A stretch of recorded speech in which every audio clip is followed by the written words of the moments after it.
এর সমাধান হইতে পারে প্রথমে তোর ভিতর থেকে তেলকে বের করে দিতে হইব, আর তোর ভিতরে পানি দ্বারা পরিপূর্ণ করতে হইব। আচ্ছা তুই বল, তোর ভিতরে যদি পানি দ্বারা পরিপূর্ণ থাকে, তার উপরে যদি একটা ম্যাথ আয়া পড়ে, তাহলে ওই ম্যাচটার কি হইব?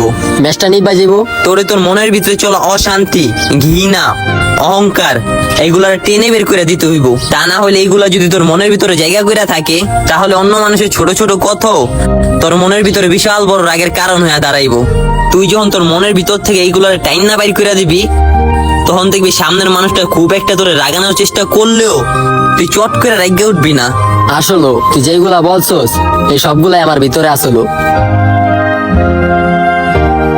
রাগ এমন একটা জিনিস যা আপন মানুষকেও পর করে দেয়। রাগের মাথায় কোনো জবাব না দিয়ে কিছুক্ষণ চুপ থেকে সেই কথার জবাব দিতে হয়, আর নিজেদের ভিতরে কেরাসিন আর টারফিন না দিয়ে সবসময় পানি দিয়ে পরিপূর্ণ রাখতে হয়।